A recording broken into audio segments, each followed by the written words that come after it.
Hey y'all, welcome back to Heather Made Home. I am Heather. Today is the first video in a series all about updating my dining room. I'm going to take you through what it looks like right now and why I hate it. Then over the next few weeks, we'll get into what my plan is to update the room and see the final product. So this room is currently my top priority out of all of the rooms in my house for updating. It is the first room that you see when you walk in the house.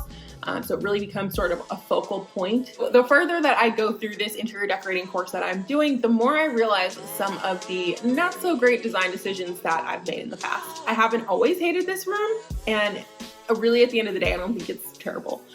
But when you know better, you do better. So without further ado, let's take a look at my design disasters.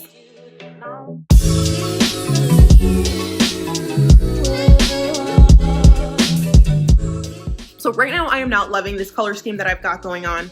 It's this yellow with kind of green undertones and black and white. I'm not a bumblebee, so I don't know what exactly I was going for, but I think yellow, black and white could be a great color scheme. It's just not working for me anymore. When I first painted the room this color, I didn't love the way that it came out, but I thought maybe I just need to live with it for a bit, let it settle in.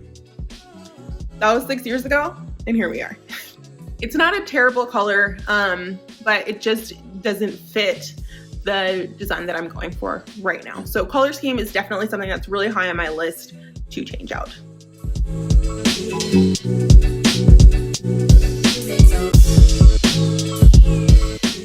Probably most importantly, the thing that I want to fix in here is the functionality. So obviously it's a dining room. I have dining room table and chairs. This is actually relatively new. I did a video recently talking about using your existing furniture in different places in your home to update it for $0. One of the things that I ended up moving out of the room that I was working on in that video was this table.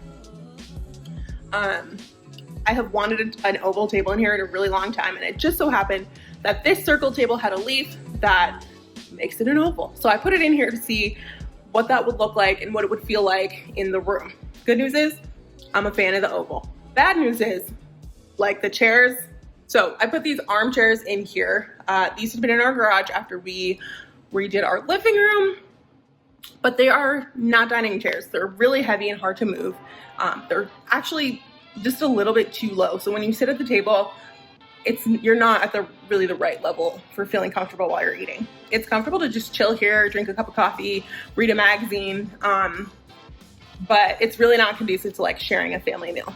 The other thing is, as you can see, this table only fits 4 people, which day to day I really am fine with. There's only 4 people in our family. We don't have people over a whole lot, but we do things like host Thanksgiving. I will have, my group of girlfriends come over, and when we do that, that involves taking our old table from where we moved it to and bringing it into the dining room, because that can seat 12 people as opposed to this one, which can only seat 4. And it's a giant hassle. And obviously there are ways around that with getting a table that has a leaf in it or that's extendable, or just using a bigger table day to day. So I've come up with a solution for that. Stay tuned for the next video to find out what that is. But this dining table setup doesn't really work. Part of the problem with the dining table setup is the fact that we have these 2 French doors back here. These open to our backyard and really are the main exit to our backyard. In order to get out this door, you have to make sure that this chair is fully tucked in. The door may still hit it because the clearance is just barely perfect. And then, you have to fully open the door in order to get out.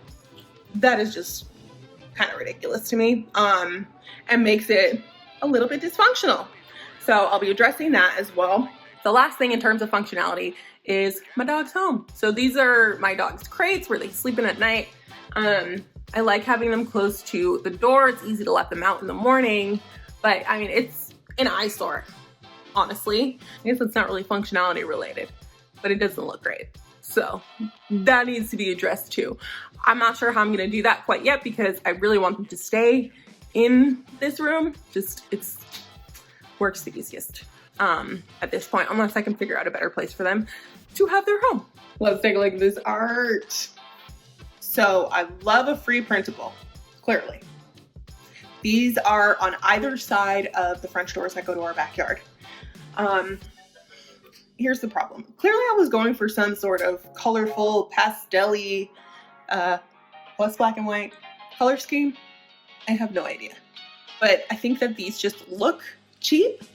And I also really kind of hate word art at this point in my life. I've given up on word art. You know, I think it's something that should be used very sparingly in your home. And when you do use it, it should be something that actually means something to you.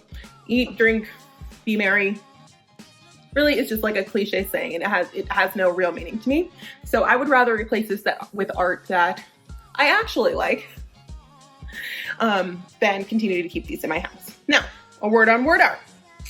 I don't think that it's the most terrible thing in the world. I actually do. There are a couple other places in my home that I have word art, like right here in my kitchen. But I think that if you're going to use word art in your decor, it should actually mean something to you, and not just be a cliche. So I've got "if you feed them, they will come" in my kitchen, because my general goal in parenting is to get my kids to love my cooking so much that they want to come home all the time and eat. Okay. I also have a print in our living room that really just has like a manifesto of sorts that really, I think, articulates how I see the world. Those are the only two other things in my house that have the word art. And I think most of it is pretty cheesy in general. No shade if you like word art. I mean, do you, boo? But for me, I don't really want it all over my house. So that's just a quick run through of the major design dilemmas that I have with this room. None of them are like earth shattering or anything like that, but they are things that I think would go a long way to making this room feel a lot better. So there are things that I'll be addressing over the coming weeks. The next video in this series, I'm going to be showing you what my design plan is for the room and how I'm going to address the things that I've talked about in this video. So if you're not subscribed, hit that red button and the notification bell so you know when the next video is up. I will catch you in the next video. In the meantime, keep it real.